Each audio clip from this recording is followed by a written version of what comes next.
नमस्कार, मैं हूं आपके साथ दीपिका नरुका और आप देख रहे हैं न्यूज़ 21। रुक करेंगे आज के कुछ खास खबरों का। सचिन पायलट ने मंगलवार को दौसा लोकसभा के गाजीपुर में कांग्रेस के पक्ष में चुनावी सभा को संबोधित करते हुए कहा, वोट मांगने का सबको अधिकार है, लेकिन यह जनता तय करती है कि वो किसे वोट देगी। लेकिन कांग्रेस के पक्ष में हवा बनी हुई है, वो जनता चाहती है इस बार कांग्रेस को जिताना है। दौसा लोकसभा सीट से कांग्रेस प्रत्याशी मुरारी लाल मीणा को भारी मतों से जिताएंगे। भाजपा के 400 प्लस के टारगेट को लेकर पायलट ने हमला बोलते हुए कहा, टारगेट होना चाहिए गरीबी मिटाने का, रोजगार दिलाने का, महिलाओं को सुरक्षित रखने का। भाजपा की मोदी सरकार ने जो 10 साल के टारगेट बताए वह तो अभी तक पूरे नहीं हुए। उनकी बातों में कोई दम नहीं, 10 साल से कोई वादा नहीं निभाया। विपक्ष के लोगों को परेशान किया जा रहा है, ईडी और सीबीआई के नाम पर डराया और धमकाया जा रहा है। विपक्ष के नेताओं को जेल में डाला जा रहा है। अगर लोकतंत्र में अपनी बात रखने के लिए लोगों को वंचित रखोगे तो जनता बर्दाश्त नहीं करेगी। कहीं ना कहीं भाजपा में अहम और घमंड इस सरकार का हो गया है। उसको बराबर करने का ही एक रास्ता है जो कांग्रेस की ओर जाता है। इस बार भारी मतदान होगा, कांग्रेस के पक्ष में होगा। पायलट ने कांग्रेस के घोषणा पत्र के बारे में 1 लाख रुपए महिलाओं को देना चाहते हैं।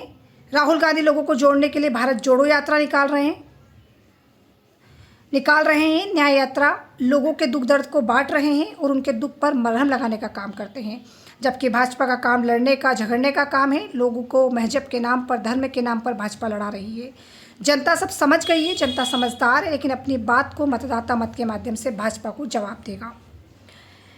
साथ ही कांग्रेस इस बार भाजपा से ज़्यादा सीट जीतेगी। पायलट ने ईआरसीपी के बारे में कहा, 10 साल तक जनता को गुमराह करते रहे और कहा गया कि हमारी सरकार आएगी तो हम एमओयू साइन करेंगे।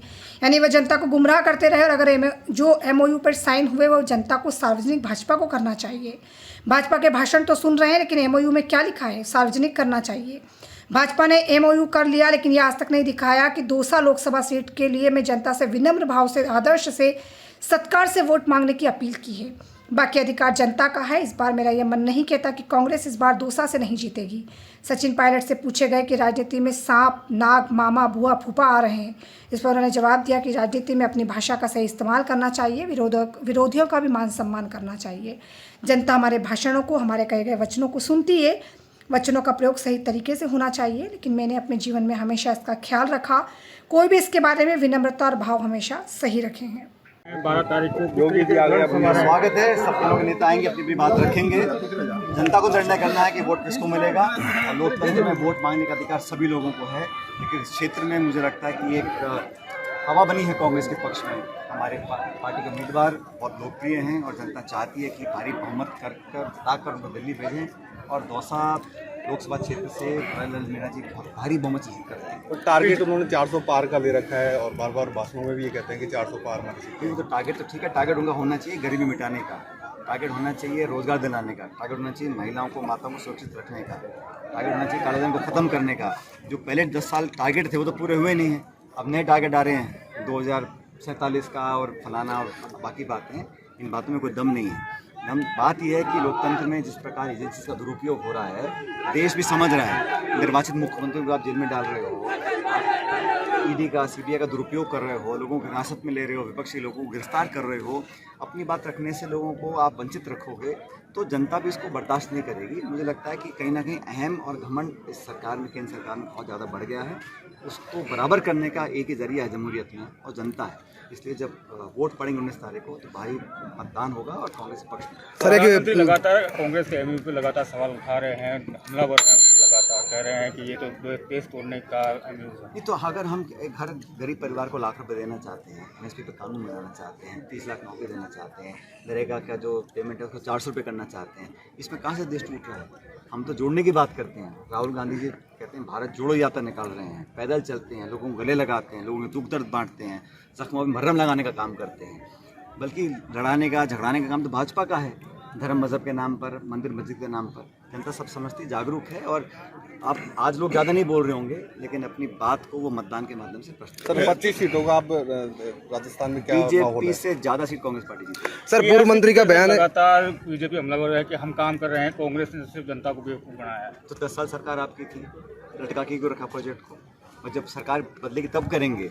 तो ये तो पक्षपात है ना, ये तो सरकार का रंग देख के। अगर हमारी सरकार बनेगी तो हम साइन करेंगे, नहीं तो नहीं करेंगे। आज तक खुलासा नहीं हुआ, मेरे को पता नहीं आरसीपी का सब बोल रहे हैं। वो एमओयू देखा किसी ने आज तक? सर आप उस पर लिखा क्या है? भाषण सुन रहे हैं, सदन में चर्चा हो रही है एमओयू के ऊपर, लेकिन एमओयू कुछ दिखाया नहीं आज तक। सर आपकी ACR साइन करेगी 200 सीट?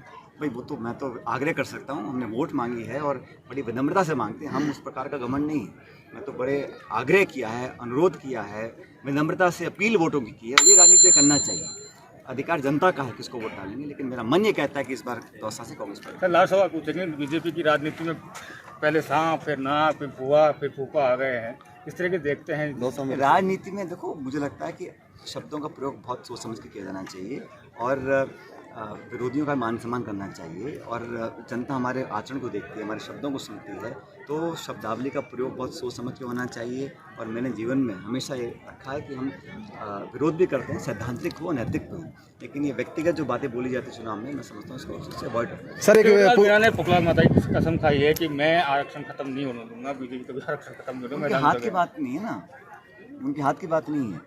उनके जो नेता बोलते हैं, भाजपा के बड़े बड़े नेता, आरएसएस के नेता बोलते हैं, और उनके नेता कई बार रिकॉर्ड पे बोल चुके हैं कि 400 सीट चाहिए क्योंकि हम बदलाव करना चाहते हैं। क्या बदलाव करना चाहते हैं वो बताएं। वो सर धीरेन्द्र शास्त्री भी आजकल घूम रहे हैं जोधपुर, बाड़मेर। तो घूमे ना, मैं कह रहा हूँ अंत में जनता को निर्णय करना है।